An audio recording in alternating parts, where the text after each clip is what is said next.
dando prosseguimento em nossos estudos sobre escatologia bíblica, sinais da vinda de Jesus. Veremos hoje o ressurgimento de Israel como nação, o pacto Israel-nações árabes ou nações gentílicas e a reconstrução do templo no Monte Moriá. Ressurgimento de Israel como nação. Textos base iniciais. Gênesis capítulo 13, do versículo 14 ao 18. Promessas de Deus a Abrão sobre a posse da terra de Canaã. Disse o Senhor a Abrão, depois que Ló se separou dele: ergue os olhos e olha desde onde estás para o norte, para o sul, para o oriente e para o ocidente. Porque toda essa terra que vês eu te darei, a ti e a tua descendência para sempre.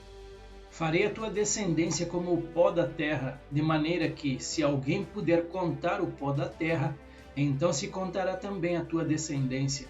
Levanta-te, percorre essa terra no seu comprimento e na sua largura, porque eu te darei. E Abrão, mudando as suas tendas, foi habitar nos carvalhais de Manre, que estão junto a Hebrom, e levantou ali um altar ao Senhor. Gênesis 28, do 13 ao 15. Promessa de Deus a Jacó sobre a posse da terra de Canaã. Perto dele, de Jacó ou de Israel, estava o Senhor e lhe disse: eu sou o Senhor, Deus de Abraão, teu pai, e Deus de Isaque. A terra em que agora estás deitado, eu te darei, a ti e a tua descendência. A tua descendência será como o pó da terra. Estender-te-ás para o ocidente e para o oriente, para o norte e para o sul. Em ti e na tua descendência serão abençoadas todas as famílias da terra. Eis que eu estou contigo e te guardarei por onde quer que fores, e te farei voltar a esta terra, porque te não desampararei, até cumprir eu aquilo que te hei referido. Não há, portanto, motivo ou argumentação que se apresente para contestar a propriedade territorial de Israel. Foi o próprio Deus que prometeu a posse perpétua aos pais dos judeus, e ele vai cumprir, queiram os seus opositores ou não. Textos base. Aqui é o cumprimento inicial, que é o renascimento de Israel em 1948. Ezequiel 36, do 22 ao 24. Aqui falando da restauração de Israel, muito embora voltada para a segunda vinda do Rei Jesus. Dize, portanto, a casa de Israel: assim diz o Senhor Deus: não é por amor de vós que eu faço isto, ó casa de Israel, mas pelo meu santo nome, que profanastes entre as nações para onde fostes. Vindicarei a santidade do meu grande nome, que foi profanado entre as nações, o qual profanastes no meio delas. As nações saberão que eu sou o Senhor, diz o Senhor Deus, quando eu vindicar a minha santidade perante elas. Tornar-vos-ei de entre as nações, e vos congregarei de todos os países, e vos trarei para a vossa terra. Ezequiel 37, 12. Portanto, profetize e diga-lhes: assim diz o Senhor Deus: eis que abrirei as sepulturas de vocês, e os farei sair delas, ó povo meu, e os levarei de volta à terra de Israel. Aqui também a restauração de Israel, muito embora voltada para a segunda vinda do Rei Jesus. O contexto de Ezequiel 37 é a visão de um vale de ossos secos. Próximo sinal, o pacto de Israel com as nações árabes ou com as nações gentílicas. Vamos aos textos base, lembrando que as referências bíblicas estão sob o prisma da interpretação literal e futurista. Daniel 9:27. Ele fará firme aliança com muitos por uma semana, retratando a figura do anticristo aqui. Alguns intérpretes entendem que quem fez uma aliança com muitos é o Senhor Jesus, e não a que o anticristo fará. Essa análise está ligada à interpretação das 70 semanas proféticas de Daniel, sendo divergentes no meio evangélico. Na sequência, observe algumas dessas divergências de acordo com as principais interpretações sobre esse período elencado.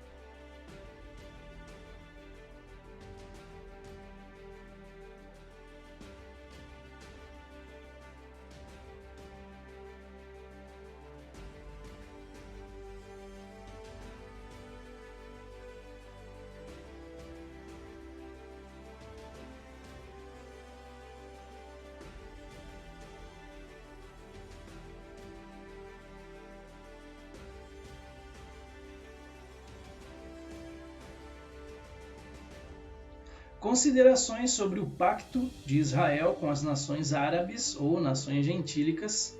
O pacto é arquitetado pelo Anticristo, o qual englobará o Estado de Israel e demais nações gentílicas, ocorrerá no início do período de 7 anos finais desta era, a 70ª semana de Daniel, sendo considerado, portanto, um dos sinais da vinda de Jesus. O breve extrato de vídeo que republicarei hoje, compartilhado no ano de 2022 sobre este tema, trata das 70 semanas proféticas de Daniel, o qual segue na sequência, ou assista-o por completo nos links disponibilizados. Essa linha preterista, ela entende então que quem fará uma firme aliança com muitos seria o próprio Senhor Jesus.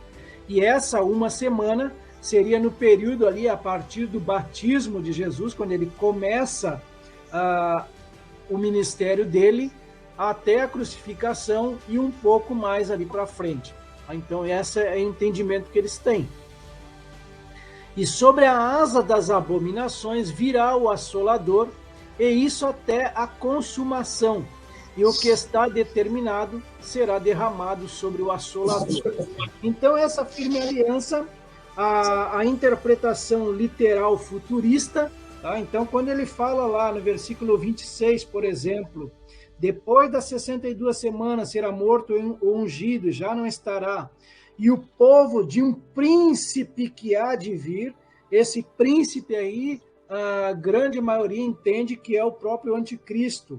Então, o povo seria o povo romano, o príncipe que há de vir seria, então, o anticristo, porque ele fala de futuro aqui, destruirá a cidade e o santuário, e o seu fim será num dilúvio, até o fim haverá guerra, desolações serão determinadas. E quando ele fala, ele fará firme aliança com muitos por uma semana, estaria, segundo a interpretação literal futurista, seria com relação ao anticristo, durante a 70ª semana, que é a semana da grande tribulação. Falando do anticristo, lá em 2 Tessalonicenses vai dizer o seguinte: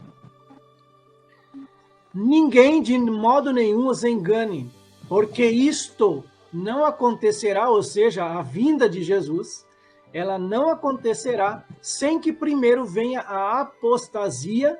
A apostasia é o abandono da fé, principalmente a fé cristã, e seja revelado o homem da iniquidade, o filho da perdição, falando do anticristo aqui, o qual se opõe e se levanta contra tudo que se chama Deus ou é objeto de culto, a ponto de assentar-se no santuário de Deus, apresentando-se como se fosse o próprio Deus. 1 João, capítulo 2, versículo 18, sobre a vinda dele também, do anticristo. Filhinhos, esta é a última hora, e como vocês ouviram que o anticristo vem, também agora muitos anticristos têm surgido. Por isso sabemos que é a última hora. Daniel 8, versículo 11 até o 14, diz assim: ele se engrandeceu tanto que chegou a desafiar o príncipe desse exército, tirou dele o sacrifício diário e destruiu o lugar do seu santuário. O exército lhe foi entregue com o sacrifício diário por causa das transgressões. Lançou por terra a verdade e tudo que ele fez prosperou. Depois ouvi um santo que falava e outro santo lhe perguntou: até quando vai durar a visão do sacrifício suprimido e da transgressão desoladora? Até quando o santuário e o exército ficarão entregues? Aqui eu colocaria o santuário e os judeus, para que sejam pisados aos pés. Ele me disse, até 2.300 tardes e manhãs, depois o santuário será purificado. Daniel 8 ainda, só que no versículo 17, filho do homem, você precisa entender que esta visão se refere ao tempo do fim. Ainda falando sobre o anticristo lá em Daniel 8, 23 até o 26. Quando se aproximar o fim desses reinos e as transgressões tiverem chegado ao máximo, surgirá um rei cruel e mestre em intrigas. Grande será o seu poder, mas não por sua própria força. Na verdade, quem vai dar força para ele vai ser o próprio Satanás. causará destruições terríveis e prosperará naquilo que fizer. Destruirá os poderosos e o povo santo. Por sua astúcia fará prosperar o engano. No seu coração ele se engrandecerá e destruirá muitos que vivem despreocupadamente. Ele se levantará contra o príncipe dos príncipes, mas será destruído sem intervenção humana. A visão das tardes e das manhãs que lhe foi dada é verdadeira, mas guarde a visão em segredo, porque se refere a dias ainda bem distantes. Próximo e último sinal, reconstrução do templo no Monte Moriá. Textos base, relembrando mais uma vez que as referências bíblicas estão sob o prisma da interpretação literal e futurista. Mateus 24:15. Quando, pois, vocês virem situado no lugar santo, referindo-se ao templo reconstruído em Jerusalém, o abominável da desolação de que falou o profeta Daniel, quem lê entenda. Apocalipse 11, versículo 1 e 2, reconstrução do templo no Monte Moriá. Foi-me dado um caniço semelhante a uma vara, e também me foi dito, levante-se e vá medir o santuário de Deus, o altar e os que adoram no santuário. Mas deixe de lado o átrio exterior do santuário e não o meça, porque esse átrio foi dado aos gentios, que por 42 meses pisarão a cidade santa. 2 Tessalonicenses capítulo 2, versículos 13 e 4, aqui tratando da revelação do homem da iniquidade. Ninguém de maneira alguma vos engane, porque não será assim a vinda de Jesus, sem que antes venha a apostasia e se manifeste o homem do pecado, o filho da perdição, o qual se opõe e se levanta contra tudo o que se chama Deus ou se adora, de sorte que se assentará como Deus no templo de Deus, querendo parecer Deus. Algumas considerações sobre este sinal: o pacto arquitetado pelo anticristo, o qual englobará o Estado de Israel e demais nações gentílicas, e que ocorrerá no início do período de 7 anos finais desta era, ou da 70ª semana de Daniel, possivelmente contemplará a construção do templo, local original dos 2 primeiros. Uma outra possibilidade de o templo ser refeito é pela consequência de conflitos bélicos envolvendo Israel e povos vizinhos islâmicos. A reconstrução desse templo judaico é considerado, portanto, um dos sinais mais evidentes da vinda de Jesus. Chegamos ao final de mais um estudo sobre os sinais da vinda de Jesus. Vimos hoje o ressurgimento de Israel como nação, Pacto Israel-Nações Árabes e reconstrução do templo no Monte Moriá. Dentro em breve, veremos outros sinais da vinda de Jesus. Até lá!